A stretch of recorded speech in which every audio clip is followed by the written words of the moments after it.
亲爱的朋友们，欢迎来到微光夜读。去面试当天，隔壁女生给我递纸条：“你好，我看了一下你的简历，你是专科生吧？我们这个岗位是管理层，我们5位都是985、211的，而我是海归博士。我建议你还是直接回家再找吧，这样也不用浪费我们的时间。更何况，我们不仅学历高，还都有关系，基本上就是走个流程。你真没戏。”见我不为所动后，其中一个暴脾气女生竟直接开了直播：“家人们，来我舅舅公司面试走流程，结果碰到了个不自量力的大专弟，他就这么死皮赖脸，浪费大家时间。这种人，流水厂都不要他。”闻言，我没说话，只是仔细打量着他。舅舅？哪个舅舅？我怎么不知道？我自家的公司里出了个权力这么大的舅舅。接下来开始我们本期故事，记得点击订阅并开启小铃铛。电梯门打开的瞬间，18楼面试等候区的气压低得让我窒息。5个穿着定制西装、妆容精致的人坐在沙发上，其中那位戴着金丝眼镜的女生林薇正低头翻阅我的简历，指尖在专科2字上停顿了2秒，嘴角勾起一抹毫不掩饰的轻蔑。我攥了攥拳头，指甲几乎嵌进掌心。盛华集团市场部管培生的招聘启事上明明写着大专及以上，我揣着自考本科证书和3份实习报告，却像个误入天鹅湖的丑小鸭。同学，林薇忽然开口，声音不大，却足够让周围人听见。你的简历我看完了，专科毕业，自考本科，实习经历是小电商公司的客服和助理。他将简历推回来，动作带着施舍般的随意。我们这个岗位是管理层储备，我是剑桥大学市场营销博士，他们4个分别是清北复交的硕士。他指了指旁边的2男2女，后者立刻露出配合的居高临下的微笑。黄头发的女生张萌接话，语气像在逗弄宠物：“不是我说啊，弟弟，这楼层的地毯都比你的学历贵。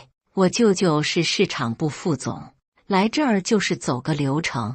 你呢，连实习经历都拿不出手，来这儿凑什么热闹？”另一个男生李哲嗤笑：“盛华的门槛可不是随便什么人都能跨的，我建议你直接去流水线，那儿可能更适合你。”我没说话，只是将简历仔细折好放进包里。专科的标签像块烙铁，烫得我皮肤发疼，但我清楚此刻争辩只会显得更狼狈。这时 HR 主管王杰走了过来：“各位同学，抱歉久等了，面试官临时有个紧急会议，需要再等半小时。”张萌立刻站起来，掏出手机对准我，屏幕上盛华面试现场的直播标题格外刺眼：“家人们，给你们看个乐子，今天遇到个专科弟，非要来盛华应聘管培生，你们说可笑不可笑？”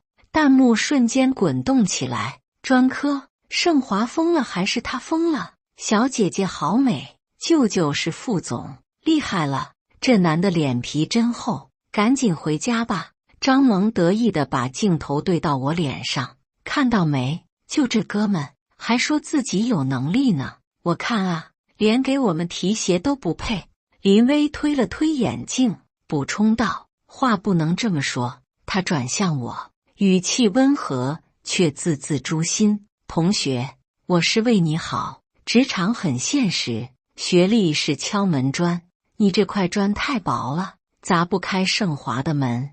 现在离开，还能保留点尊严。”我闭上眼，深吸一口气，尊严不是别人给的，是自己挣的。半小时后，面试官终于出现，是市场部总监刘叔，我爸的老部下。面试过程比我想象中顺利。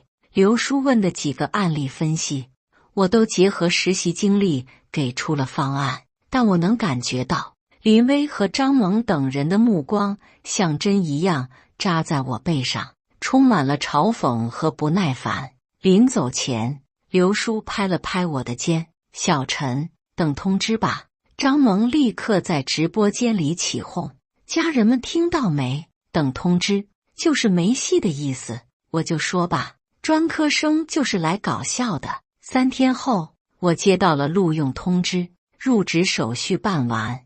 王姐带我走进市场部办公区时，林薇和张萌等人的表情像见了鬼。不可能，他怎么会通过？张萌失声喊道。直播间已经悄悄开启，林薇迅速恢复镇定，却在我经过她工位时，故意将一杯咖啡不小心泼在我裤腿上。哎呀，抱歉啊，手滑了，咖啡渍滚烫。我咬着牙没吭声。王姐尴尬地递来纸巾：“小陈，你先去洗手间处理一下，我带你去领工装。”洗手间里，我看着镜子里狼狈的自己，裤腿上的污渍像个耻辱的印记。这时，张萌和另一个女生李娜走了进来，对着镜子补妆，嘴里却不闲着。有些人啊，就是走了狗屎运，以为进了盛华就了不起了。张萌对着镜子翻了个白眼，李娜附和道：“就是一个专科生，在盛华就是个底层蝼蚁。指不定用了什么见不得人的手段呢。”我处理完污渍，走出洗手间，正听见林薇在工位上大声说：“听说这次管培生招了个专科的，也不知道这儿怎么想的，这不是拉低我们部门的学历水平吗？”周围响起一阵低低的笑声。我攥紧拳头，走到自己的工位，角落靠窗的一个小格子。桌上堆满了前任留下的杂物。在我面试前，我已经跟我爸保证过了，绝对不会作妖惹事，所以这口气我忍。我读专科不是因为我笨，而是因为高中时叛逆，不爱学习，高考失利。后来我意识到了错误，专科期间拼命学习，还自考了本科，并且积累了不少实习经验。我相信自己的能力足以胜任这个管培生的岗位。第1天的工作是熟悉公司系统，我正埋头操作，林薇走了过来，将一摞厚厚的文件砸在我桌上：“小陈，这是上个月的市场调研报告，你帮我整理一下，下午下班前给我。”我看了看那摞至少5公分厚的文件：“林博士，我现在需要熟悉系统，让你做就做，哪那么多废话？”林薇打断我：“怎么，刚来就想偷懒？还是说专科生连这点小事都做不好？”张萌在旁边阴阳怪气：“就是别给脸不要脸，能进盛华就不错了，还挑3拣4的。”我没再争辩，默默拿起文件开始整理。整整1下午，我没喝一口水，没上一次厕所，终于在下班前把整理好的报告递给林薇。她随意翻了翻，随手扔回给我：“格式不对，重新弄。”“哪里不对？”我问。“我让你重新弄就重新弄，问那么多干嘛？”林薇不耐烦地挥手：“赶紧的，别耽误我下班。”那天我加班到晚上9点，重新整理完报告，林薇已经走了。我把报告放在她工位上，拖着疲惫的身体走出办公楼。晚风吹在脸上，带着一丝凉意。我想回去跟我爸诉苦，可是一想到当初我信誓旦旦保证一定会凭借自己的努力从基层做起的样子，打消了找我爸的念头。只是接下来的日子，霸凌和孤立成了常态。林薇总是把最繁琐、最耗时的杂活交给我，打印、复印、订外卖、取快递，甚至让我帮他遛狗。有一次，他让我去隔壁写字楼取一份文件，我冒着大雨跑过去，回来时浑身湿透。他却嫌我耽误了时间，把文件扔在地上。这点小事都做不好，要你有什么用？张萌则热衷于在直播间分享我的糗事。家人们，给你们看专科弟今天又干了什么蠢事。他偷拍我班打印纸时差点摔倒的样子，配上文字力不从心的专科生，弹幕里的嘲讽像潮水一样涌来，让我胃里一阵翻腾。李哲和另一个男生王浩则负责在工作上给我使绊子。一次小组讨论方案，我提出了一个基于用户调研的创意，李哲立刻反驳：“你的调研数据从哪儿来的？不会是路边随便问的吧？”专科生的思维就是这么低端。最让我难受的是孤立。部门聚餐，他们故意不叫我。茶水间里，我一进去，原本热闹的谈话就会突然中断。分配项目时，他们总是把我排除在外，让我一个人做边缘性的杂物。有一次，我好不容易争取到一个参与核心项目的机会，负责数据分析。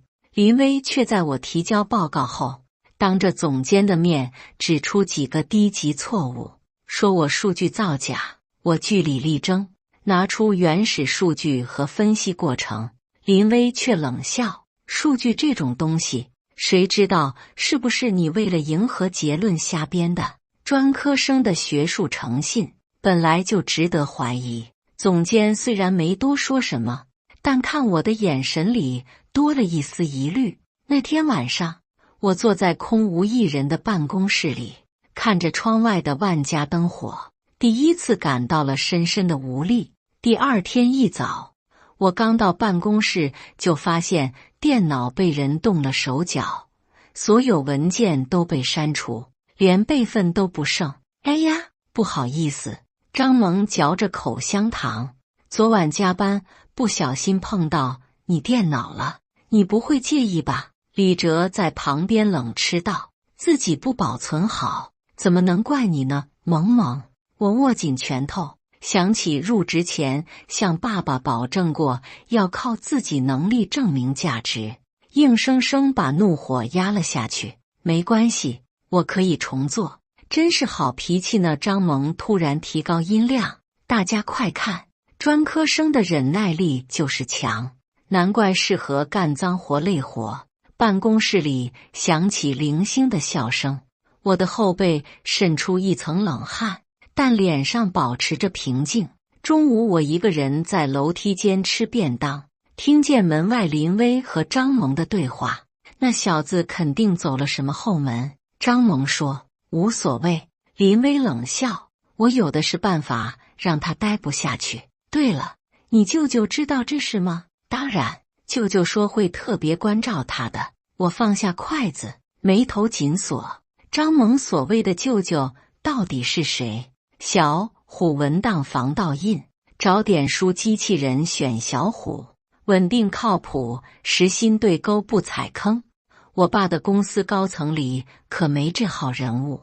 下午部门开会，总监让每个管培生汇报近期工作。轮到我时，我刚打开 PPT， 林威就举手打断：“总监，我认为陈默的学历和工作经历不足以胜任核心业务，建议让他先从基础行政工作做起。”总监皱眉：“林博士，公司既然录用陈默，就说明认可他的能力。”可是林威还要说什么，就被总监打断了。“好了，有什么话等会后说。”林威狠狠瞪了我一眼，不情不愿地坐了回去。为了这个项目，公司开展了一次庆典。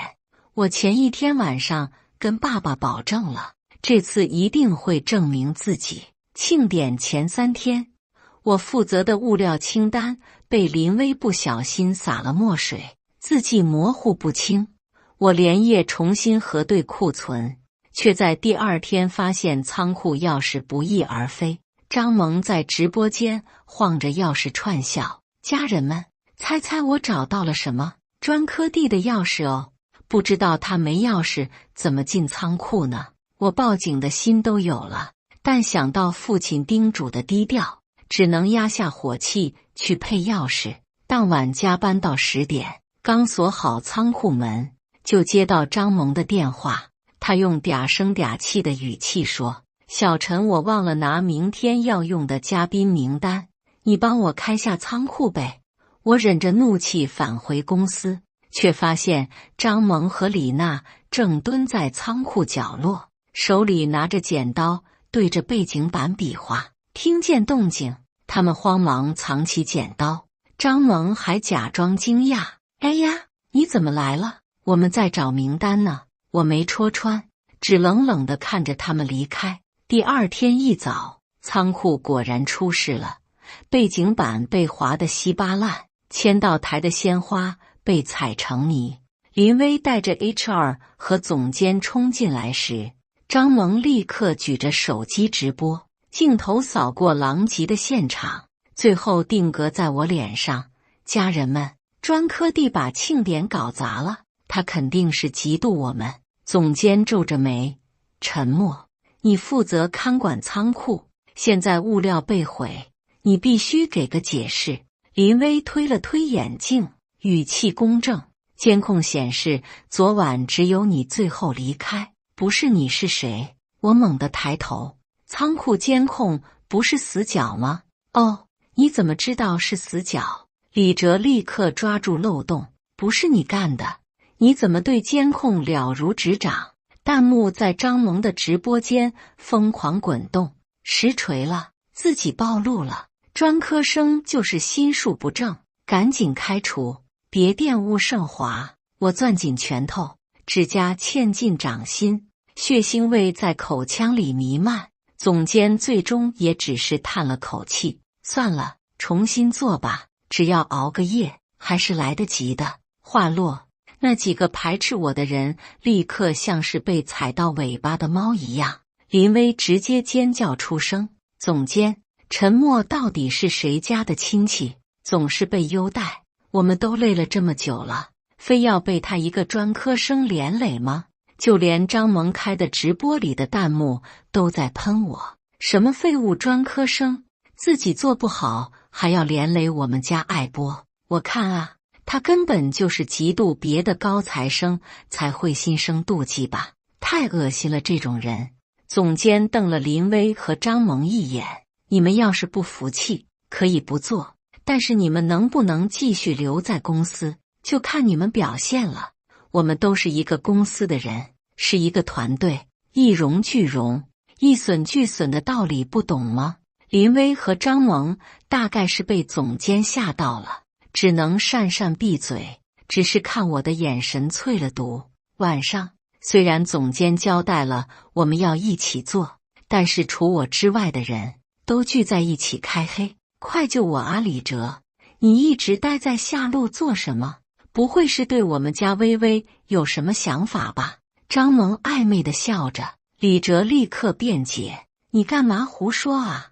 我只是看下路劣势，去帮他一下。”林威立刻发出了爽朗的笑容。只有一个不跟他们玩游戏的同事小声道：“我们在这里玩，不帮陈默，不好吧？”林威翻了个白眼，这点事本来就是该他做，谁让他故意破坏的？那人立刻噤声，我想他也是不敢得罪这些人吧。我继续埋头苦干，当我干完的时候，已经凌晨4点了。再看刚刚信誓旦旦跟总监保证要跟公司共进退的那群人，早早的离开了。我揉了揉发酸的脖子，准备回家，只是才走2步，像是踩在棉花上一样。我给自己打气，这毕竟是我自己家的公司，就算是受了委屈，也是为了我的公司。回家之后，我实在太累，倒头就睡。只是感觉才刚刚闭眼，闹钟就响了。我艰难地从床上爬起来，连早餐都顾不上吃。我跑出去的时候，只听到身后我妈无奈嗔怪我爸：“老陈，你看都怪你，非要让儿子去什么基层锻炼，现在孩子瘦得跟什么似的，眼袋都要掉地上了。我爸假装严肃，我的儿子必须要有能力，有担当，不然我怎么放心退休？我怎么会不知道我爸的良苦用心呢？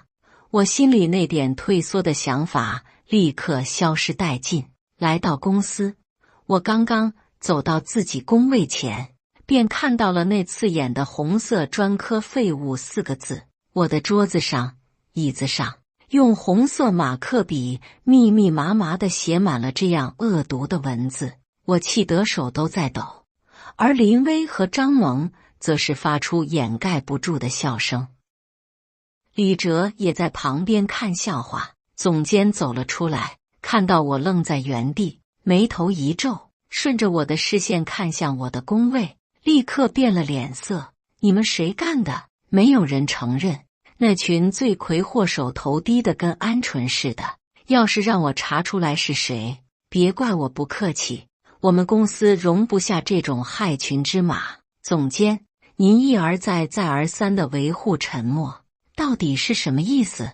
我们可都是高材生，我们只是觉得跟这样的废物在一起拉低我们的档次。林薇还要说什么，门突然被推开，所有人齐刷刷站起来。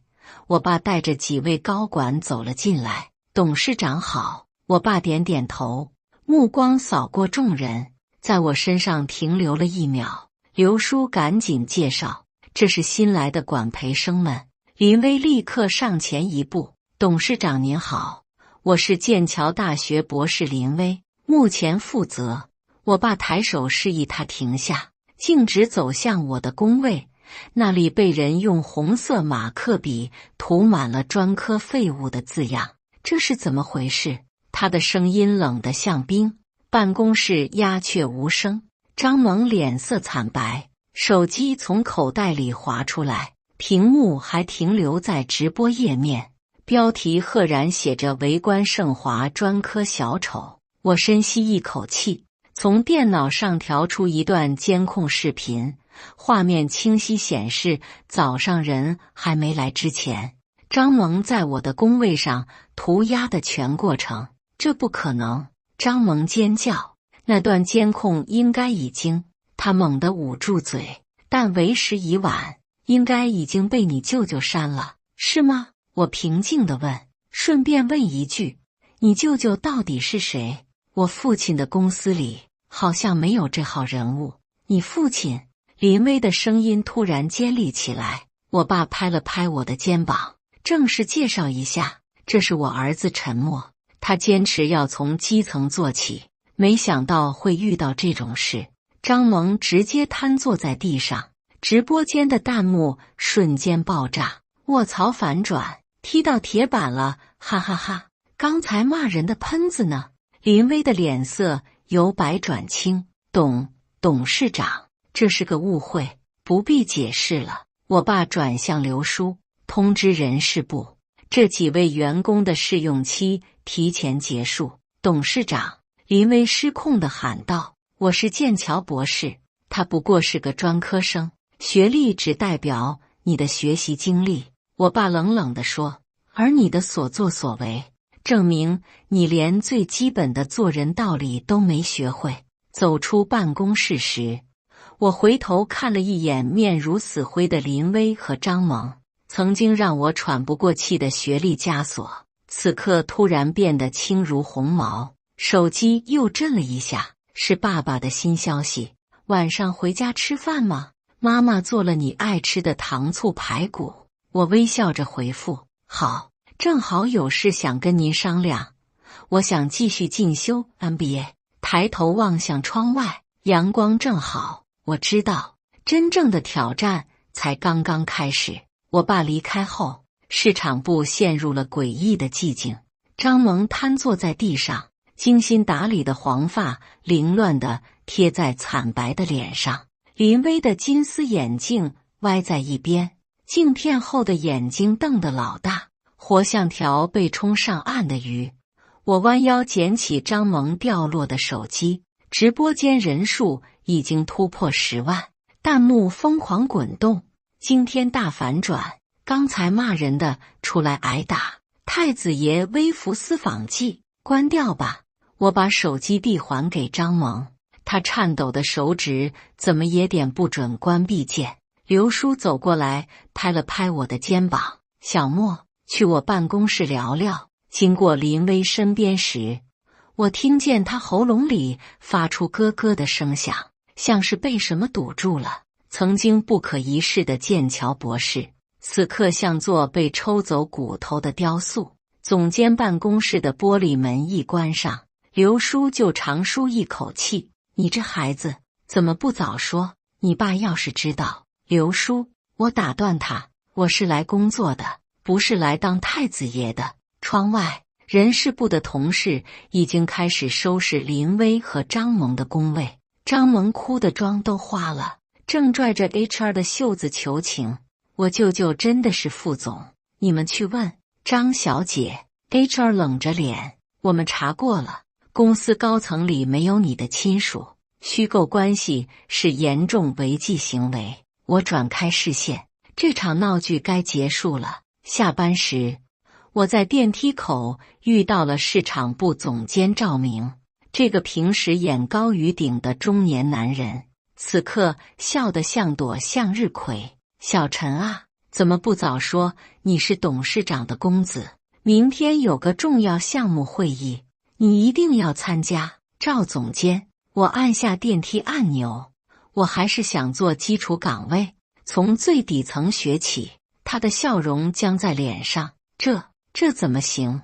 电梯门打开，我快步走进去，将他错愕的表情关在门外。走出公司大楼，夕阳将我的影子拉得很长。手机震动，是大学室友王浩发来的消息：“莫哥，听说你今天在盛华上演了一出好戏，视频都传疯了。”我皱眉回拨：“什么视频？就那个直播啊，有人录屏发网上了，现在微博热搜第3，井号盛华太子爷遭学历歧视。井号。”我头皮一麻，赶紧打开微博，果然话题下已经炸开了锅。最热的一条视频是张萌直播的录屏，配文：“海归博士嘲笑专科生，结果对方是公司太子爷。”评论区两极分化，学历歧视太恶心了，活该，呵呵。最后还不是靠爹，专科生就是专科生，装什么装？我深吸一口气，关闭了 App。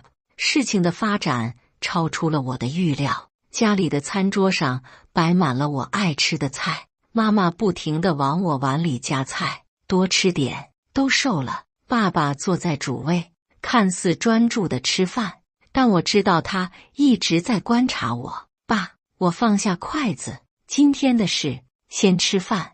爸爸夹了一块排骨放在我碗里，吃完饭去书房说。书房里，爸爸泡了2杯茶，袅袅热气中，他的表情显得柔和了许多。为什么隐瞒身份？他开门见山。我抹撒着茶杯，确实，当初我只跟我爸说我要证明自己，也从没说过我要隐藏身份，不然我爸不会把我真实身份告诉刘叔。我想凭自己的能力获得认可，而不是因为我是您儿子。爸爸轻笑一声。结果呢？我失败了。我坦然承认，如果不是您今天出现，我可能已经被逼走了。不，爸爸摇头。你通过了正规面试，在遭受不公待遇时保持了克制，还收集了证据，这些都很成熟。我惊讶地抬头，但是爸爸话锋一转，你太理想主义了，职场不是考场，不是单靠能力就能赢的。他拉开抽屉，取出一份文件，看看这个。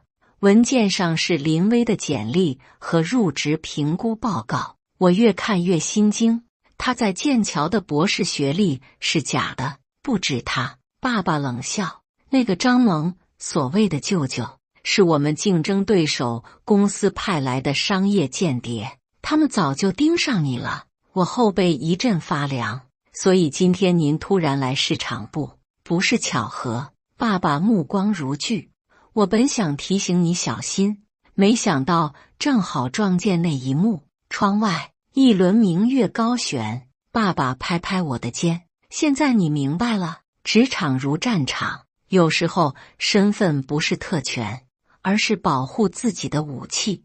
我若有所思地点点头，爸，我想换个方式证明自己。哦，让我去分公司，从最基层做起，不透露身份，就用沉默这个名字。爸爸沉默良久，突然笑了。好，这才像我儿子，不过有个条件。什么条件？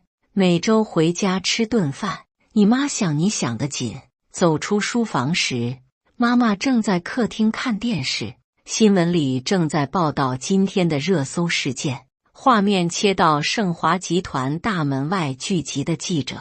儿子，妈妈忧心忡忡地问，明天还去上班吗？我看了看手机，公司群里已经炸开锅，无数条艾特我的消息。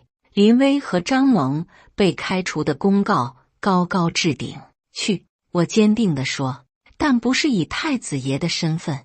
第二天一早，我穿着普通的衬衫牛仔裤，从盛华集团的后门悄悄进入。电梯里，我按下的不是市场部的楼层，而是人事部所在的12楼。人事总监李姐已经等在那里，她递给我一份新合同。陈先生，按照董事长指示，这是您的新岗位安排。我翻开合同，职位一栏写着盛华集团华东区销售代表实习，华东区在杭州。李姐解释道，您将以普通应届生身份入职，没有人会知道您的背景。我郑重地签下名字，心中涌起一股久违的期待，这才是真正的开始。离开总部大楼时，我在大堂遇见了前来办理离职手续的林薇。她看到我，下意识地后退一步，眼神复杂。我主动走上前，林小姐，祝你好运。她嘴唇颤抖，你为什么要这么做？因为我想证明。我平静地说，学历不代表一切。再见。走出大门，阳光正好，我掏出手机，给爸爸发了条消息，已出发，勿念。杭州将会是我的新战场。抵达杭州分公司时，正是盛夏，出租屋的空调吱呀作响。我对着镜子整理皱巴巴的衬衫，这是我在夜市花50块买的。入职第一天，销售主管老王上下打量我，叼着烟卷吐了个烟圈。新来的，沉默是吧？学历大专。我刻意省略了自考本科。老王嗤笑一声，把一叠泛黄的客户名单摔在桌上。这些是没人要的死单，月底前搞定3个，不然滚蛋。名单上的客户大多标注着油盐不进被拒10次以上。同组的姑娘李雪凑过来，小声提醒，别介意。王主管就这样。对了，你哪个学校毕业的？本地专科。我埋头翻名单，他没再说话，眼神里那点刚想释放的善意，像被针扎破的气球。接下来的日子，我骑着2手电动车穿梭在杭州的大街小巷，30几度的高温里，西装外套被汗水浸得能凝出水，皮鞋磨破了脚跟，被保安从写字楼赶出来时，被客户泼过冷水时，被同行嘲笑专科也配做销售时，我总会想起在盛华总部被淋咖啡的那个下午。一次拜访城西的建材老板，对方是个光头壮汉，不等我说完就把资料扔到地上。盛华，我只跟总部的经理谈。滚！我没走，默默捡起资料，又从包里掏出份竞品分析报告。张老板，您上周在行业群里吐槽的供应链问题，我或许能帮上忙。他愣住了。3小时后，我顶着暴雨走出他的办公室，手里多了份3个月的试订单。回到出租屋，我才发现脚底的水泡全破了，血渗进袜子里。月底业绩排名，我以7单的成绩位列小组第1。老王把我叫到办公室，扔来包烟：“小子，有点本事，下周跟我去见个大客户。”大客户是家连锁商超的采购总监。会议室里，我看到了个熟悉的身影，林薇。她穿着职业套裙，头发盘得一丝不苟，胸前的工牌写着竞品公司区域经理。四目相对时，她的脸色瞬间煞白。